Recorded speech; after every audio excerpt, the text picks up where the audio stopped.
अस्सलाम वालेकुम। वालेकुम सलाम। वालेकुम अस्सलाम सर। वालेकुम अस्सलाम सर। आवाज आ रही है यार, ये बताना। यस सर, आ रही है। चलो स्टार्ट है। जी सर, आ रही है। अच्छा, रिकॉर्डिंग का ऑप्शन भी आ रहा होगा सामने आप लोगों के पास कि स्क्रीन रिकॉर्ड हो रही है। जी जी सर। Yes sir. चलो सही है। लास्ट टाइम यार बताओ क्या किया था हम लोगों ने, कहाँ तक पहुंचे थे?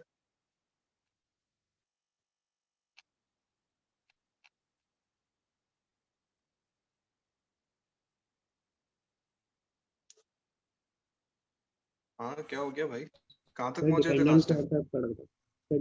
एग्जैक्टली। तो डिपेंडेंट सोर्स तक हम लोगों ने पढ़ा था और उसके सिंबल्स भी देख लिए थे कि डिपेंडेंट सोर्सेस होती है क्या है। बेसिकली हमने 4 टाइप्स पढ़ी थी डिपेंडेंट सोर्स की। तो वहीं से स्टार्ट करते हैं कि जहां से हम लोगों ने लास्ट टाइम छोड़ा था। अच्छा, ये जो लेक्चर है this is lecture number 4, right? अगर मैं गलत नहीं हूं तो।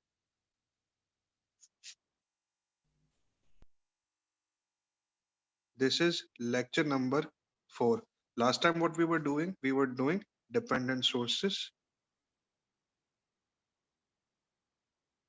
ठीक है, डिपेंडेंट सोर्सेस को हम लोगों ने देखा था और उसके हम लोगों ने 4 टाइप्स पढ़ी थी। That was VC, VS, that was voltage control voltage source. Another was current control voltage source. एक और थी हमारे पास वोल्टेज कंट्रोल करंट सोर्स और दूसरी थी हमारे पास करंट कंट्रोल करंट सोर्स। जो ये 4 टाइप्स हम लोगों ने पढ़ी थी। इसके बाद हम लोगों ने क्या किया था भाई, टाइम खत्म हो गया था और ये इसके बाद जो चीजें हैं वो मैं समझा नहीं पाया था। ठीक है, सो अब इसके ऊपर बात करते हैं। लेट सपोज अगर मैंने आप लोगों को लास्ट टाइम क्या कहा था कि अगर मैं इसकी बात करूं वोल्टेज कंट्रोल वोल्टेज सोर्स है, तो इसका मतलब ये है कि कोई डिपेंडेंट वोल्टेज सोर्स है जिसका सिंबल क्या होता है, कुछ इस तरीके से होता है और इसके साथ क्या लिखा हुआ है, Vs लिखा हुआ है। तो इसका मतलब ये है कि ये जो भी वैल्यू होगी, लेट सपोज ये मेरे पास एक रेजिस्टेंस है और एनी हाउ ये आपस में कनेक्टेड है। इसके पीछे जो सर्किट है वो मुझे पता नहीं है कि वो क्या है क्या नहीं है, and I don't even care about that. What I care about that if the voltage across this resistor, if this resistor is symbolized as R3, तो इसके ऊपर आने वाला जो वोल्टेज होगा वो क्या होगा, V3 होगा। सिंस इस रेजिस्टेंस के ऊपर आने वाला वोल्टेज जो है that is voltage controllable voltage. Resistance की वैल्यू को चेंज करूंगा तो V3 क्या होगा, चेंज होगा। तो इसका मतलब है कि वोल्टेज कंट्रोल हो गया। इसके साथ जो कनेक्ट है, बल्कि जो कनेक्ट है that is your dependent source.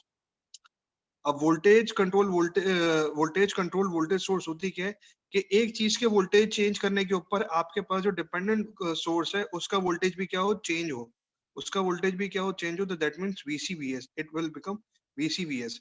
अगर इसकी वैल्यूज वगैरह को हम देखें तो ये कुछ इस तरीके के बराबर भी हो सकता है कि 0.5 टाइम्स V0 V3 हो सकता है, 1 V3 हो सकता है, 2 V3 हो सकता है, एंड सो ऑन। कोई सी भी वैल्यू हो सकती है इसके अंदर। बात समझ में आ रही है? Yes sir. इसी तरीके से हम इस CCVS यानी कि करंट कंट्रोल वोल्टेज सोर्स की अगर हम बात करें, लेट सपोज ये मेरे पास एक रेजिस्टेंस है और ये मेरे पास क्या है, वोल्टेज सोर्स है। मैं इसको ऐसे कनेक्ट कर देता हूँ। सर ये क्या लिखा हुआ है? अली मोहम्मद यार, अच्छा सबके साथ यही प्रॉब्लम है, पिक्चर सही नहीं आ रही? नहीं हाँ सर, सर, आ हमारे रही पास है। सही आ रही नहीं है। सही सही आ रही है। सही आ रही है सर। इनफैक्ट मैं अभी जो क्लास ले रहा हूँ ना वो यूनिवर्सिटी में ले रहा हूँ। यूनिवर्सिटी के अंदर जो अभी हम लोगों ने जिसके साथ मतलब जो हमारा कनेक्शन है वो 50 MB का है। तो मेरी तरफ से तो कोई प्रॉब्लम ही नहीं होनी चाहिए। सर पिक से ही आ रही है आवाज, थोड़ी बस कट कट के आ रही है, सही यार ये क्लियर नहीं आ रही। आवाज क्लियर नहीं आ रही। एक मिनट में जरा रुको। ठीक है सर। हाँ अब चाहिए ना? ठीक है सर, अब सही है। अब वो असल में जैक से थोड़ा सही तरीके से कनेक्ट नहीं हुआ होगा। ठीक है, अब हम बात करते हैं करंट कंट्रोल करंट सोर्स की बात करते हैं। तो ये रेजिस्टेंस है, रेजिस्टेंस के चेंज होने की वजह से यहाँ पे लेट सपोज इस रेजिस्टेंस से गुजरने वाला जो करंट है उसको मैं I सपोज कर रहा हूँ और इस I के चेंज होने की वजह से आपके पास जो वोल्टेज सोर्स है उसकी भी अगर वैल्यू चेंज हो रही है तो दैट मीन्स कि वो क्या बन गई आपके पास, current control current source. Same goes for here. मतलब ऐसी करंट सोर्स जो कि किसी एक रेजिस्टेंस के वोल्टेज चेंज होने की वजह से जो करंट सोर्स की वैल्यू वो चेंज हो रही हो, तो दैट मींस VCCS। इसी तरीके से हम CCCS की बात करेंगे तो करंट कंट्रोल करंट सोर्स का भी कुछ यही हिसाब किताब होता है। चलो सही है, तुम लोगों ने सब ठीक है ठीक है ठीक है। अभी अटेंडेंस वगैरह लगा रहे हो क्या? Yes sir. चलो सही है। अच्छा एक चीज मैं और बता दूं, अभी तो फिलहाल मैं ये रफ स्केची तौर के ऊपर मतलब थोड़ा सा वेग अंदाज के अंदर मैं आप लोगों को पढ़ा रहा हूँ किस बारे में, लेकिन जब मेरे पास एक्चुअल में जब सर्किट्स आएंगे ना, तो ये वोल्टेज करो ये जो डिपेंडेंट सोर्स है ना, ये वहां पे जाके भी क्या हो जाएंगे, क्लियर हो जाएंगे, राइट। अभी बस ऐसा करते हैं, आगे की तरफ बढ़ते हैं कि और चीजें क्या क्या है। अच्छा अभी जब जितनी भी मैं बात कर रहा हूँ ये यानी कि जितनी भी चीजें मैं अभी तक करवा रहा हूँ, that is your Charles Alexander Zeder की बुक है फंडामेंटल्स ऑफ इलेक्ट्रिक सर्किट्स। मैं उसको फॉलो कर रहा हूँ, तो उसका भी हम लोग चैप्टर नंबर 1 पर हैं अभी। अच्छा आपको मुझे देख के बताएगा कितने पार्टिसिपेंट्स हैं अभी यहाँ पर? 35 35 हैं। 35 सर, आपको मिला 35 है सर। 34 पार्टिसिपेंट्स है एक आप है। चलो सही है, सेट है सेट है। तो यार अभी चैप्टर नंबर 1 के अंदर ये डिपेंडेंट सोर्स वगैरह हैं, फिर उसके बाद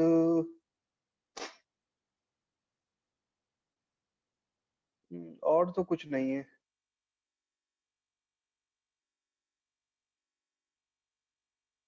एक नई चीज शुरू हो गई है यहाँ पर चैप्टर नंबर 1 के अंदर, जो कि मैं अभी आपको नहीं करवाऊंगा। मेरे ख्याल से चैप्टर नंबर 1 खत्म हो गया। हाँ जी, चैप्टर नंबर 1 खत्म हो चुका है अब तक। इसके करेस्पॉन्डिंग कुछ सवाल जवाब हैं, प्रॉब्लम्स हैं, तो वो जरा देख लेना भाई। बहुत आसान है, बहुत ज्यादा आसान है। अगर मुझे कोई सर। ढंग का मिल जाए मैं सॉल्व करवा देता हूँ। हाँ हाँ सर डिपेंडेंट और इंडिपेंडेंट सोर्स थोड़ा समझा दीजिए सर, नहीं समझ में आया था। चलो यार दीजिए। Yes sir. अच्छा एक मिनट, बात सुनो बात सुनो।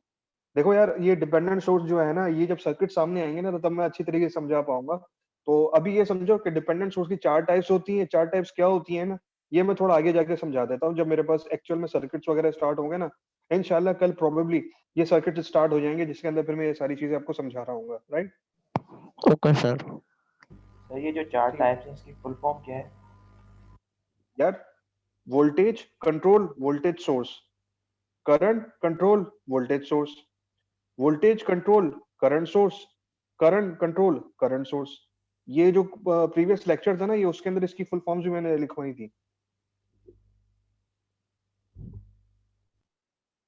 चैप्टर नंबर 1 के अंदर भी मैं अभी कुछ सही तरीके से मतलब एग्जैक्टली सही करवाना नहीं चाह रहा। सो चैप्टर नंबर 2 की तरफ बढ़ते हैं। चैप्टर नंबर 2 का जो पहला टॉपिक है दैट इज इंट्रोडक्शन, वो भी नहीं बेकार है, चैप्टर के बारे में लिखा हुआ है। लेकिन उससे पहले ओम्स लॉ की बात करते हैं भाई। This is now my chapter number 2। So ohms law के बारे में कोई मुझे बताना पसंद करेगा? ओम्स लॉ क्या होता है?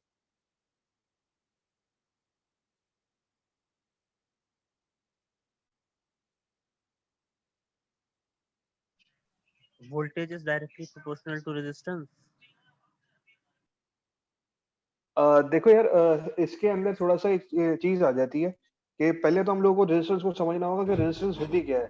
ठीक है, ओम्स लॉ से पहले तो हमें बात करनी है कि ये रेजिस्टेंस क्या चीज है। रेजिस्टेंस क्या चीज होती है,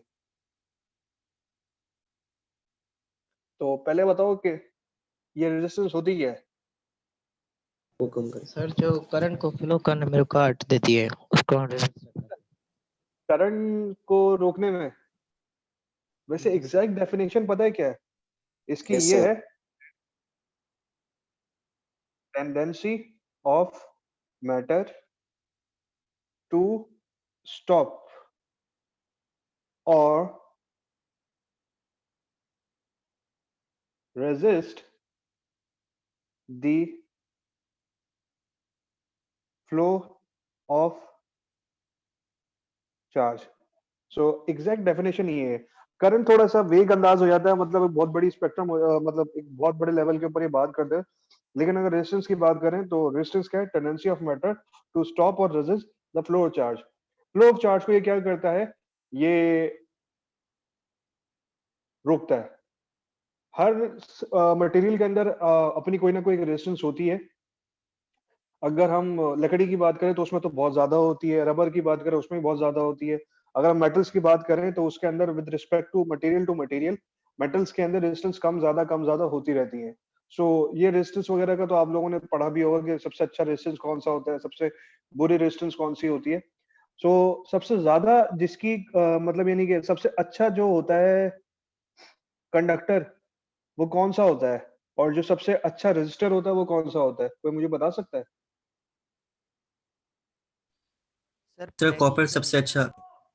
प्लेटिनियम तो प्लेटिनम सबसे अच्छा। या देखो प्लेटिनियम जो होता है वो मतलब उसके अलग मसले वगैरह होते हैं। वैसे जो सिल्वर होता है ना, जो सिल्वर होता है उसकी सबसे ज्यादा मतलब ये है कि अच्छा कंडक्टर जो होता है वो सिल्वर होता है। सर कॉपर नहीं। नहीं, कॉपर भी होता है, सिल्वर के अलग मसले आते हैं क्योंकि सिल्वर जो होता है ना वो ऑक्सीडाइज हो जाता है ऑक्सीजन के साथ, तो प्योर सिल्वर कहीं भी इस्तेमाल नहीं होता।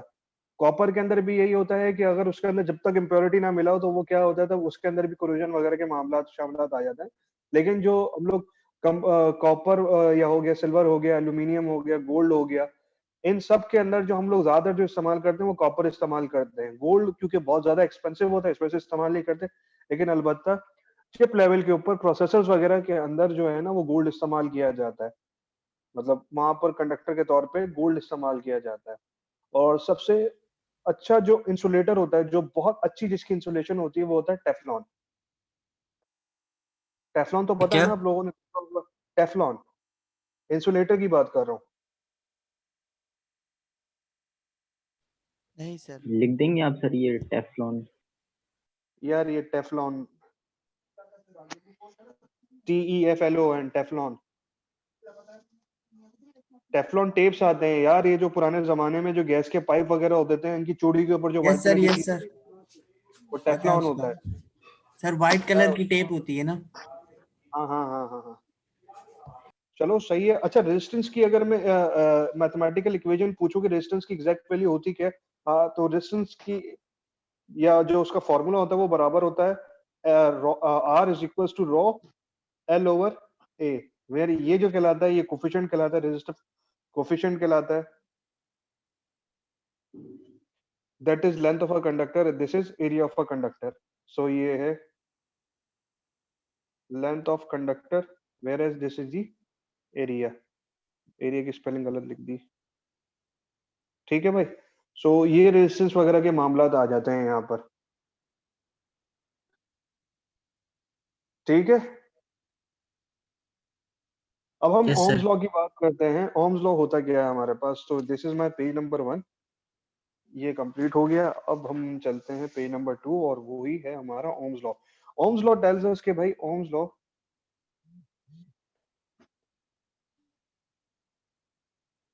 क्या कहता है? ओम्स लॉ ये कहता है कि भाई voltage across resistor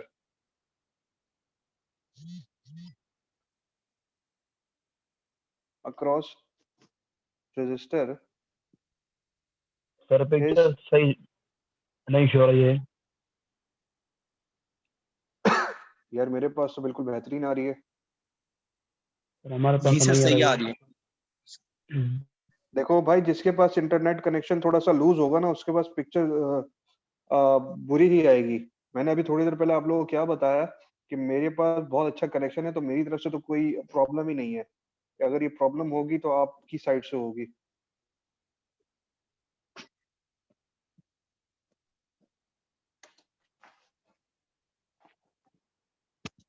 Abdul Basit क्या कह रहे हैं कि पिक्चर शो नहीं हो रही? सही शो नहीं हो रही, शो हो रही है। यार जूम वगैरह इस्तेमाल करना सीखो थोड़ा सा, अगर नहीं होती तो पिन कर लो, क्योंकि अक्सर होता ये है कि मैं जब जूम इस्तेमाल करता हूँ किसी की स्क्रीन आ रही होती है तो मैं उसको पिन कर लेता हूँ अपने पास स्क्रीन के पास, सो वो सही रहता है। ठीक है सर, ठीक है।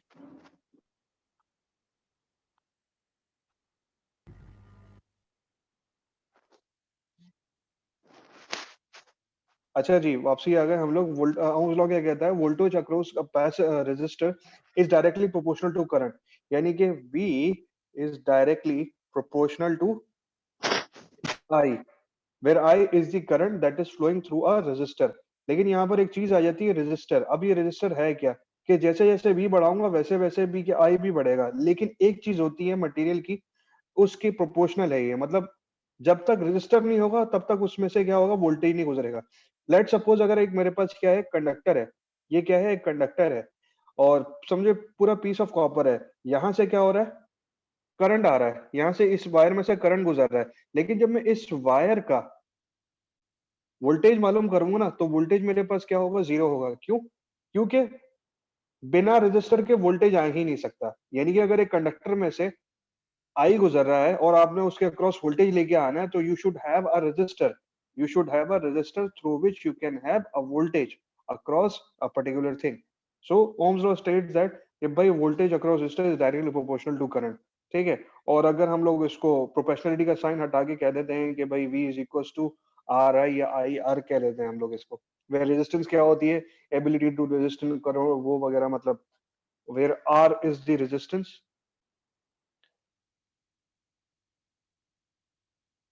और इसकी जो यूनिट होती है वो क्या होती है, ओम्स। ठीक है, तो सिंपल सा ओम्स लॉ क्या कहता है कि भाई if you wanted to find out the voltage in a wire when current is flowing through, so you can not have a voltage. ठीक है, यानी कि ये कंडक्टर है, करंट गुजर रहा है इसमें से, और मुझे इस कंडक्टर के अक्रॉस वोल्टेज मालूम करना है, तो मैं वोल्टेज नहीं मालूम कर सकता। क्यों? क्योंकि जब मैं वोल्ट मीटर लगाऊंगा तो यहाँ पे वोल्टेज क्या आ रहा होगा, जीरो आ रहा होगा। जैसे ही मैं यहाँ पर क्या करूंगा, एक रेजिस्टेंस रखूंगा, तो उस सूरत में क्या होगा, फिर उसके बाद मेरे पास वोल्टेज कोई ना कोई आ जाएगा। Right, so this is my Ohm's law. Simple बनाने वाला इसका जॉर्ज सिमंस वो था, कहते हैं जो यानी कि रेजिस्टेंस जिसने डिस्कवर्ड की थी, उसका जो नाम है दैट इज जॉर्ज सिमन ओम। ठीक है, ये वो साइंटिस्ट है जिसने रेजिस्टिव को दरियाफ्त किया था।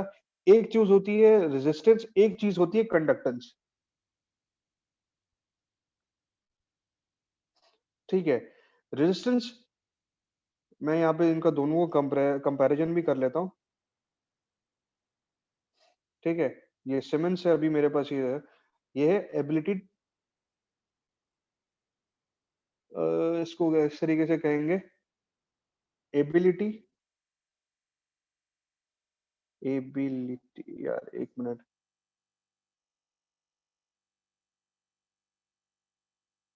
To resist the current. अब ये क्या चीज कह रहा है कि भाई रेजिस्टेंस क्या है, ability to resist the current, whereas the conductance क्या है, ability to flow the current. अब इसका मतलब क्या है भाई आपके पास, कि एक जो कंडक्टेंस होती है, ये क्या होती है, करंट पास करने की सलाहियत कह लें आप इसको, किसी भी कंडक्टर की। हर कंडक्टर है उसकी कोई ना कोई कंडक्टेंस होगी, जितनी ज्यादा कंडक्टेंस होगी उतनी ज्यादा क्या होगी मेरे पास, उसमें करंट गुजरने की सलाहियत होगी वो ज्यादा होगी। वेयर एज रेजिस्टेंस क्या होती है, ability to resist the current, जितनी ज्यादा रेजिस्टेंस होगी उतना कम करंट फ्लो करेगा। और अगर मैं रेजिस्टेंस और ये कंडक्टेंस जो होती है ना, इसका जो सिंबल होता है कंडक्टेंस का दैट इज एस, और रेजिस्टेंस का जो सिंबल होता है दैट इज आर, और ये दोनों आपस में क्या होते हैं, एक दूसरे के इनवर्सली प्रोपोर्शनल होते हैं। बाज औकात इस एस को सी भी कहा जाता है कि ये सी जो होती है कंडक्टेंस होती है। राइट, तो याद रहेगा भाई। Yes sir. सर एक दफा और एक्सप्लेन कर। यार कंडक्टेंस और रेजिस्टेंस ये दो प्रॉपर्टी होती है हर मटेरियल की। कंडक्टेंस क्या होती है, ऐसी सलाहियत मटेरियल की जो कि करंट गुजरने में मदद दे। यानी कि उस कंडक्टर में से अगर मैं करंट गुजारूंगा तो कितना करंट गुजर सकता है, कितना अच्छा करंट गुजर सकता है, वो एक एबिलिटी के ऊपर डिपेंड कर रहा होता है, और उस एबिलिटी को हम कंडक्टेंस कहते हैं। जबकि रेजिस्टेंस क्या होती है, ये एक ऐसी सलाहियत होती है जो कि किसी भी मटेरियल के अंदर या कंडक्टर के अंदर करंट को रोकने की जो सलाहियत होती है that is your resistance. Resistance की जो सिंबल होती है दैट इज ओम्स, यानी कि इसकी जो यूनिट होती है, सॉरी यूनिट कह रहा हूँ, यूनिट ऑफ आर ओम्स होती है, जबकि यूनिट ऑफ जो कंडक्टेंस होती है, अच्छा ये एस नहीं है, सी ही है, ये सी ही सपोज करते हैं, unit of C is equals to S, इसकी जो यूनिट होती है वो होती है सीमेंस, जिसको हम एस में शो करते हैं, और इन दोनों का आपस में जो रिलेशन होता है वो इनवर्सली प्रोपोर्शनल होता है, यानी कि R is equals to 1/c, right. अब हम कुछ टर्मिनोलॉजीज की बात कर लेते हैं कि भाई कुछ सर्किट्स होते हैं, सर्किट्स हमारे पास, शॉर्ट सर्किट आपने नाम सुना होगा कभी, ये सर्किट शॉर्ट हो गया, अक्सर होते हैं ना इलेक्ट्रिशियन वगैरह, घर में कोई प्रॉब्लम हो जाती है इलेक्ट्रिशियन को बुलाते हैं, इलेक्ट्रिशियन आता है बोलता है सर आपका जो सर्किट है वो शॉर्ट हो गया, अक्सर कहते हैं। So this is not short, this is short circuit. अब ये शॉर्ट सर्किट होता क्या है, लेट्स सपोज शॉर्ट सर्किट का मतलब ये है कि हम लोग सर्किट की जबान में दो चीजें कहते हैं, अगर कहीं पे सर्किट मेरे पास, मतलब दो सर्किट्स है, ये मेरे पास रेजिस्टेंस है और ये मेरे पास एक वोल्टेज सोर्स है,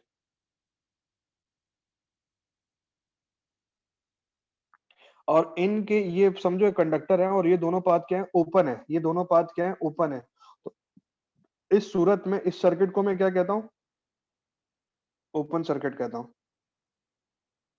वेयरएज अगर इस तरीके से मैं एक और सर्किट बनाऊं, ये बैटरी आ गई, ये रेजिस्टेंस आ गया, और ये दो टर्मिनल हैं, और ये दोनों टर्मिनल आपस में इस तरीके से आ गए, तो इसका मतलब है सर्किट क्या हो गया, शॉर्ट हो गया।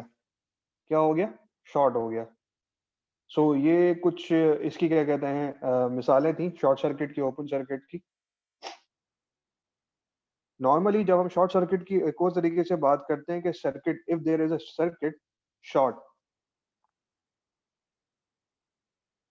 सर्किट की हम लोग बात करते हैं, तो सिंबॉलिकली हम लोगों ने दिखा दिया स्कीमेटिक में इस तरीके से होता है, लेकिन बाज औकात जब ये कोई और भी अगर इसकी हम लोग मतलब इसकी मैथमेटिकल डेप्थ में जाएंगे, तो इसका मतलब ये है, in short circuit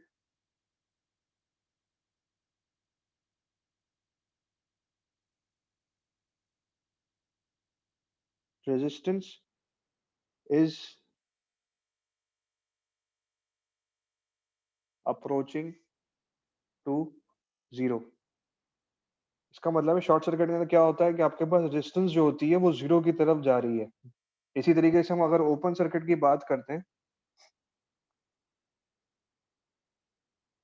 open circuit की हम लोग बात करते हैं, तो ओपन सर्किट का मतलब है कि resistance is approaching to infinite, infinite की तरफ पहुंच रही है। याद रखो, रेजिस्टेंस बढ़ेगी तो करंट क्या होगा, कम होगा, यानी कि रेजिस्टेंस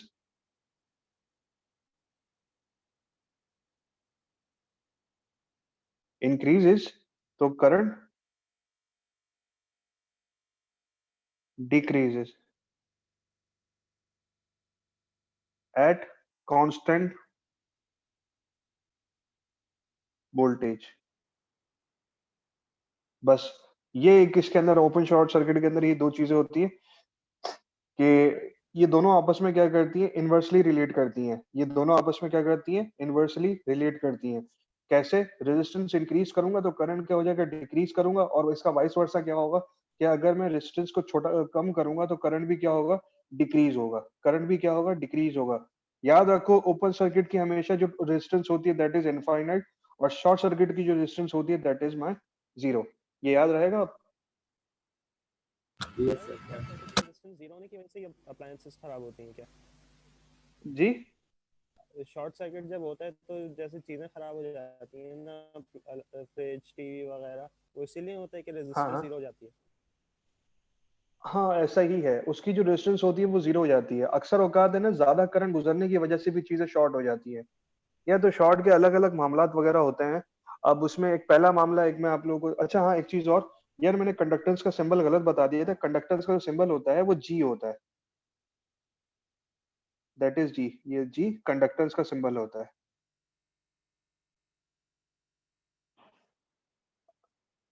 ठीक है, याद रहेगा भाई? यस अच्छा जी। सो शॉर्ट सर्किट दो तरह के होते हैं। अब लेट सपोज अगर मेरे पास क्या है, ये है बैटरी आ गई, ये रेजिस्टेंस आ गई,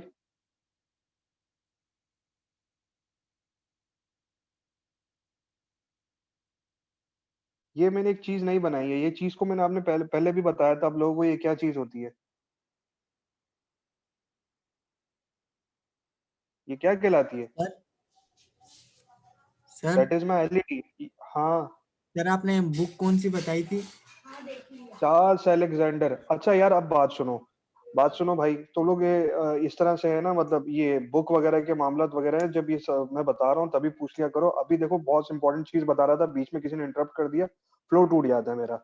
सो भाई ये हरकतें मत करो बचकाना के बुक कौन सी है, ये कौन सी है। इससे रिलेटेड अगर कोई प्रॉब्लम है तो फौरन मुझे बोलो कि भाई सर ये समझ में नहीं आ रहा।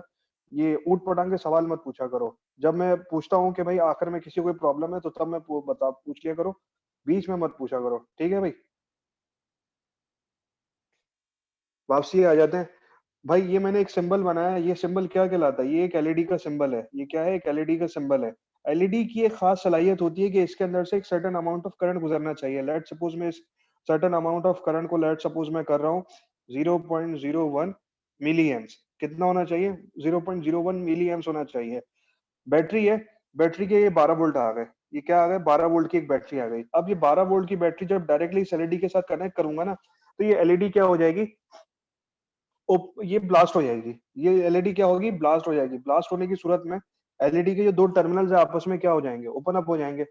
सो एलईडी को एक खास अमाउंट ऑफ करंट रिक्वायर्ड होता है जो कि इसमें से फ्लो करे, और वो फ्लो करने के बाद ये एलईडी ग्लो कर जाए। तो उसके लिए हम लोगों ने क्या किया? एक रेजिस्टेंस की है। ठीक है, एक रेजिस्टेंस लगाई है। सो एक मेरे पास ये एलईडी का सर्किट बन गया। नॉर्मली इस रेजिस्टेंस की जो वैल्यू होती है वो 220 ओम और 330 ओम्स के करीब होती है। अगर मैं यहाँ पर 12 वोल्ट की नहीं 5 वोल्ट की बैटरी इस्तेमाल कर रहा हूँ तो सही है। तो मैं भी 5 वोल्ट की बैटरी इस्तेमाल कर रहा हूँ। अच्छा, बैटरी जो होती है वो 3 वोल्ट पे चलती है। ये कुछ चीजें वगैरह होती हैं, तो ये भी थोड़ा सा देखते रहना कि आगे जाके हम लोग जब टेक्निकलिटी वगैरह में हम लोग जाएंगे तो ये सब चीजें हम लोग डिस्कस करेंगे आपस में भी।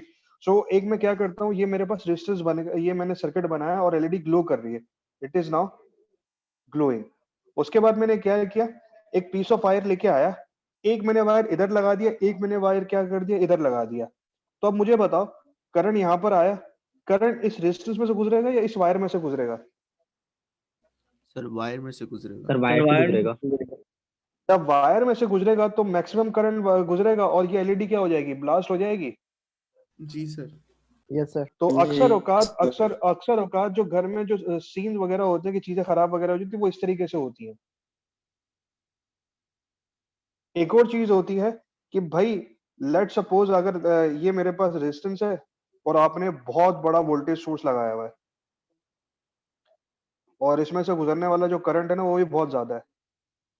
अब हर रेजिस्टेंस की एक पर्टिकुलर क्या होती है? वोल्टेज होती है, एक वोल्टेज रेटिंग होती है।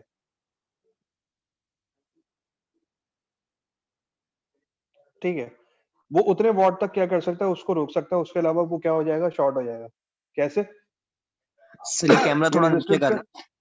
पे हाँ, अब सही है, अब सही है, अब सही है।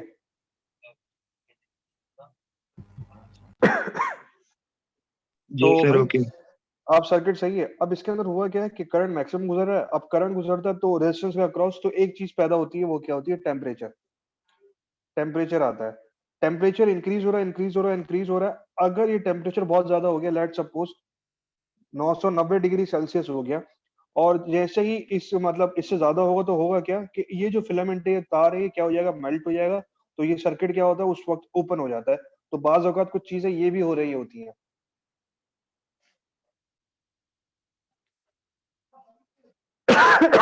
इंशाल्लाह आगे जाके ये सब चीजें जो होती हैं, सर्किट शार्ट हो गया, ये हो गया, वो हो गया, ये सब वगैरह हम लोग देखेंगे। उससे पहले हम लोग एक आ जाते हैं कि भाई सवालों की तरफ। तो भाई एक सवाल आ जाता है मेरे पास, क्वेश्चन है। क्वेश्चन के अंदर ये कह रहा है कि भाई एक आयरन रॉड है, इसको मैं क्या कह रहा हूँ? आयरन रॉड है, ठीक है। ये आयरन रॉड 2 एम्पियर ले रही है, 2 ampere consumes 2 ampere at 120 volt. Resistance बता सकते हो?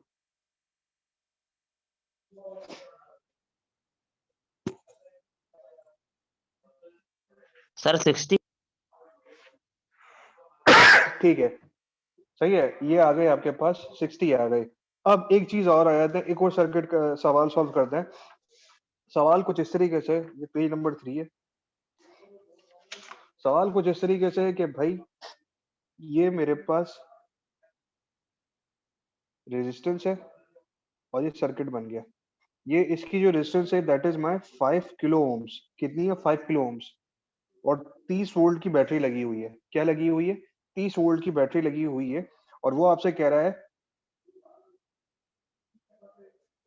Calculate power and conductance.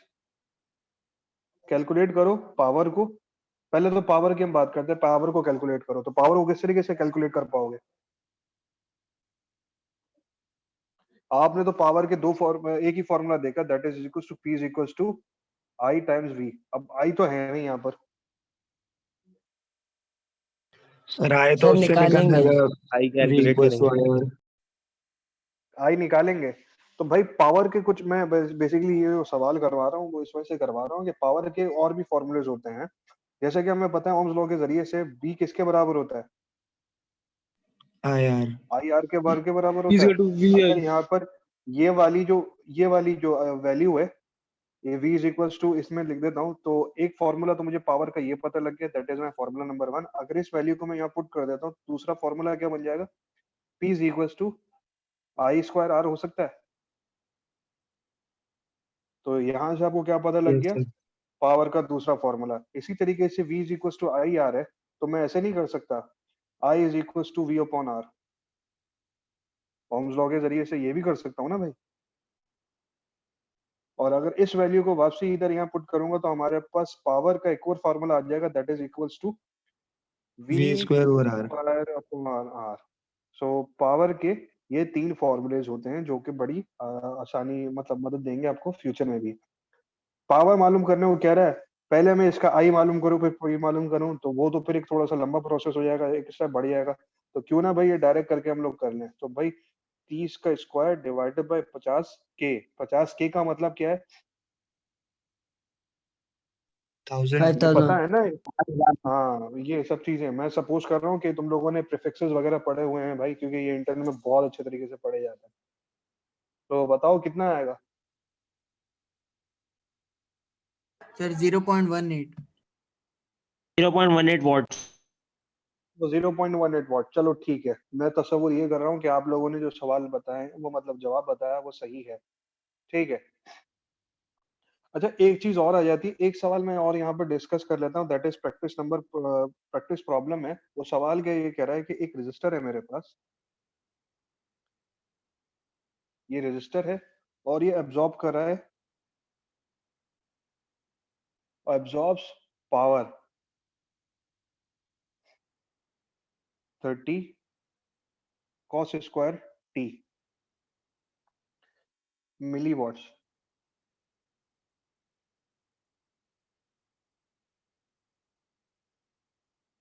when connected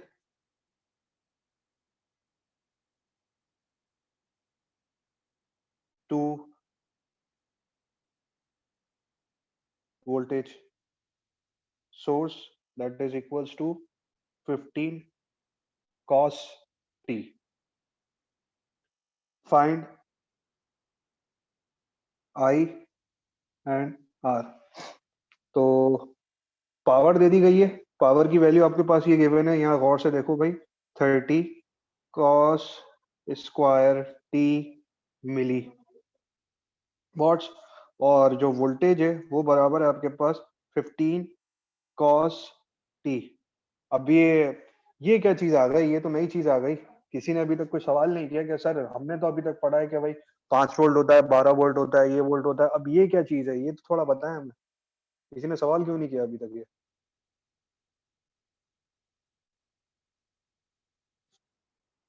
पे टी टाइम के किसी ने रिस्पेक्ट है पढ़ा सर। ही नहीं। हाँ, सर मैं अभी यही क्वेश्चन कर रहा था। अच्छा कर रहे थे, तो कहाँ चला गया ये क्वेश्चन? सर वेट कर रास्ते रहे में थे, आ आप खुद बताएं शायद। सर किसी अच्छा ने पढ़ाई चलो नहीं है चलो सर, कौन चलो क्वेश्चन चलो चलो। करेगा? सर टी यहाँ पे क्या? टाइम के रिस्पेक्ट है या कुछ और सर? हाँ हाँ हाँ हाँ बिल्कुल सही, टी टाइम के रिस्पेक्ट से, और टाइम के रिस्पेक्ट से क्या चीज चेंज होती है? सर टाइम के रिस्पेक्ट से सर ये इसके पावर और करंट वगैरह चेंज होती है सर, वोल्ट और पावर सर अरे एक्चुअली। अरे एसी करंट चेंज नहीं होता होशियार। जैसे एसी करंट चेंज होता है। एसी करंट जो होता है, तो भाई एसी करंट क्या होता है? कुछ इस तरीके से होता है ना, ठीक है। इस तरह की वेव को क्या कहते हैं हम लोग? साइनसॉइडल वेव कहते हैं। Yes sir. ये अभी मेरे पास क्या बन गई? साइन वेव बन गई है। इसी तरीके से अगर मैं कॉस वेव बनाना चाहूँ तो कॉस वेव क्या होगी? कुछ इस तरीके से होगी, क्योंकि साइन 0 0 होता है, कॉस 0 1 होता है। तो ये कॉस वेव आ गई, ये साइन वेव आ गई। ये जो दोनों चीजें हैं ये हैं एसी सिग्नल्स है। क्या है? एसी सिग्नल है। तो एसी सिग्नल के अंदर सिग्नल की नेचर को डिफाइन करने के लिए हम लोग कॉस का इस्तेमाल करते हैं, ठीक है।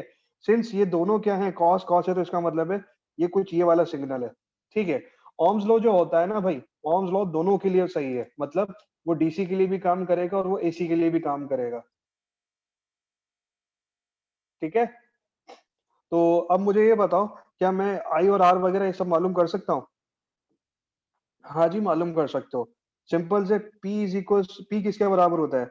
वी आई के बराबर होता है। तो P की वैल्यू क्या है? 30 कॉस स्क्वायर टी। मिली के अंदर बात हो रही है, तो ये मिली आ गया यहाँ पर, इक्वल्स टू, ठीक है। ये क्या है? आई है, ये V है। V किसके बराबर है?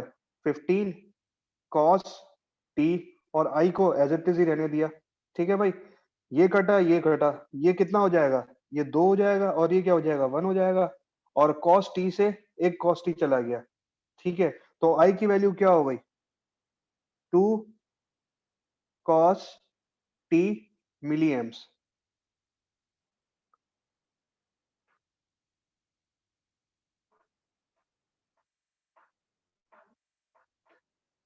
ठीक है, आई की वैल्यू पता लग गई। यस अब सर। अगर आर मालूम करना है तो आर बराबर होता है वी अपॉन आर के, ओ सॉरी वी अपॉन आई के। वी कितना है मेरे पास? 15 कॉस टी डिवाइडेड बाय आई कितना है मेरे पास? 2 कॉस टी मिली एम्स। मिली, अब यहाँ पर ये जो प्रीफिक्सेस है ना, ये बड़े इंपॉर्टेंट होते हैं, इनको लिखना बहुत जरूरी होता है। 2 15, 15 डिवाइड बाय 2 कितना होता है? 7.5। कॉस से कॉस कट गया, ये मिली है, जब ऊपर चला गया तो ये हो जाएगा रेजिस्टेंस, क्या हो जाएगा? किलो हो जाएगा। तो आपके पास जो आंसर आ रहा है दैट इज 7.5 किलो ओम्स, सही। तो इस तरह के सवाल भी आ सकते हैं आपके पास। सर ये ये था किलो पेज कैसे नंबर हुआ है? 4। यार मिली है, मिली का मतलब है 10 की पावर -3। जब ऊपर चलाएगा तो ये 10 की पावर ठीक सर, +3 नहीं हो ठीक जाएगा? ठीक है, ठीक है। ठीक है जी। तो अब आ जाते हैं भाई एक नई चीज के ऊपर। वो नई चीज क्या है हमारे पास? नोड्स क्या होती है, ब्रांच क्या होते हैं, ये लूप्स क्या होते हैं। ये थोड़ा सा नया है, क्योंकि अब जब ये जो सारी चीज जितनी भी चीजें की है ना, ये अगर किसी ने ए लेवल्स या ओ लेवल्स किया तो ये उसने वहां पे की होंगी। So nothing was new. अब जो हम चीजें करने वाले हैं बेसिकली, अब एलसीए का जो रियल है ना, real LCA is going to be start from this point. तो एक चीज आ जाती है हमारे पास, जो टर्मिनोलॉजीज हम लोग बदस्तूर इस पूरे कोर्स में इस्तेमाल करेंगे, वो इस्तेमाल करेंगे node, nodes, branches and loops. हम इस 3 चीजों की बारे में बात करेंगे। तो एक चीज आ जाती है ब्रांच। ब्रांच किसे कहते हैं? अगर किसी ने ए लेवल्स की फिजिक्स भी पढ़ी है ना, तो ये ए लेवल की फिजिक्स में भी बड़ा इस्तेमाल होता है। ब्रांच की स्पेलिंग गलत लिख दी। सो ब्रांच का मतलब ये होता है, it represents a single element in a circuit, ठीक है। सो अगर कोई मेरे पास स्कीमेटिक बना हुआ है, तो पहली बात तो बात करते हैं कि एलिमेंट क्या होते हैं इन टर्म्स ऑफ, अगर हम लोग इलेक्ट्रॉनिक्स की अगर हम बात कर रहे हैं तो तमाम के तमाम वोल्टेज सोर्स जिसको मैं वीएस कह रहा हूँ, तमाम के तमाम करंट सोर्स और तमाम की तमाम डिवाइसेस। डिवाइसेस से क्या मुराद है मेरे पास कि रेजिस्टर, कैपेसिटर, इंडक्टर। सो ये सारी की सारी क्या है मेरे पास एलिमेंट्स हैं। ये क्या है? रेजिस्टर, कैपेसिटर और इंडक्टर। ये सारी की सारी चीज क्या है हमारे पास सर्किट एलिमेंट्स हैं। और अगर मैं इस सर्किट एक बनाता हूं आपके पास, ये एक सर्किट, ये दूसरा,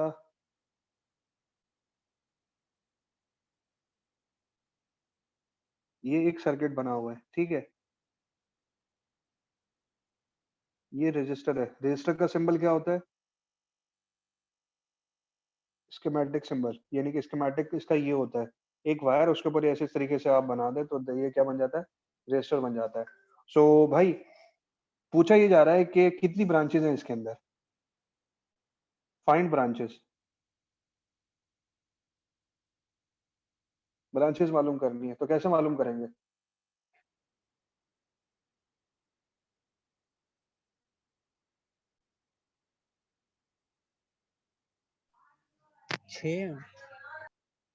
सिक्स है हाँ सर।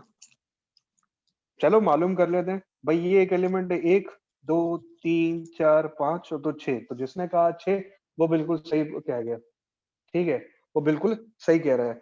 अब तो ब्रांच तो समझ में आ गया होगा कि ब्रांच है क्या चीज। अब उसके बाद एक नई चीज आ जाती है, दैट इज मीन में नोड। नोड बेसिकली, नोड जो होता है ना वो, अगर हम सिंपल सी बात करें तो नोड क्या होती है? It's a interconnection between two things. ये inter excuse me sir. Connection, हाँ एक्सक्यूज एक्सेप्टेड जी। सर 12:40 पे हमारे कैलकुलस की क्लास है। बस ये नोट बस बता देता हूँ, उसके बाद खत्म करता हूँ, ठीक है। Okay sir. बिटवीन टू और मोर branch. So interconnection between to और मोर ब्रांच। सो नोड का मतलब क्या होता है? इट्स इंटरकनेक्शन ऑफ टू और मोर ब्रांच। सो इस सर्किट को अगर मैं फिर दोबारा रीड्रॉ करूं,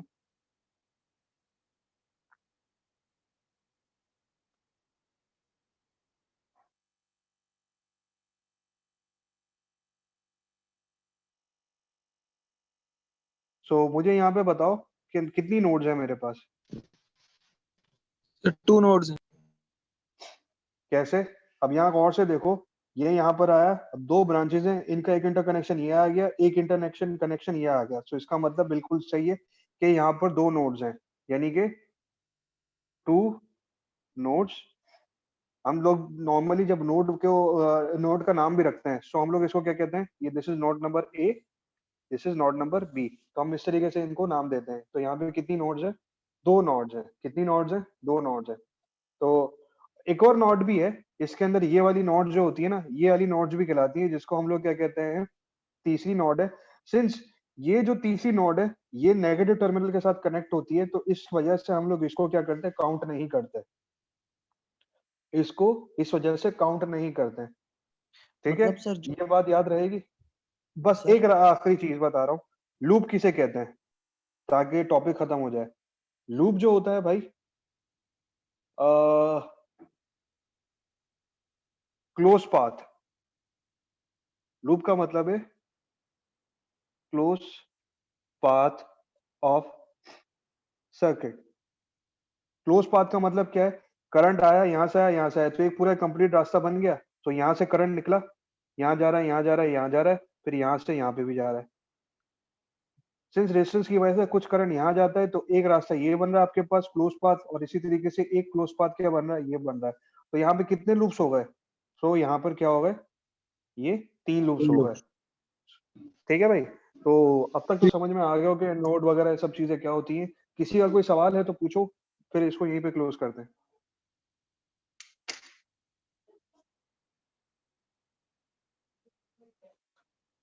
सर आगे सर। सही है, चलो भाई अब तक के लिए इतना ही। अल्लाह हाफिज। सर सर बुक एलएमएस पे है सर, चार्ल्स अरे भाई अलेक्जेंडर। ठीक है सारी सर, बुक्स अल्लाह हैं, मैंने हाफिज। दोनों बुक्स मैंने अपलोड कर दी हैं, जाके एलएमएस देखो, खोलो, एंजॉय करो। एक्सक्यूज मी जी सर। सर ये सर जी, लेक्चर भी अपलोड कर देना। अपलोड कर देना सर। सर अरे अटेंडेंस भाई लगा लिया कर आपने? दिए, क्या हो गया? अटेंडेंस में वो लगाता रहूंगा, ये मेरे पास डेटा सेव हो रहा है। सर ये लेक्चर भी अपलोड कर देना ओके सर। LMS पर। अरे भाई मैं कर दूंगा, तुम लोग एलएमएस पे जाके देखो तो सही, पिछले भी मैंने अपलोड कर दिए हैं। Okay sir, okay okay. Okay sir, अल्लाह अल्लाह हाफिज। हाफिज। अल्लाह हाफिज सर।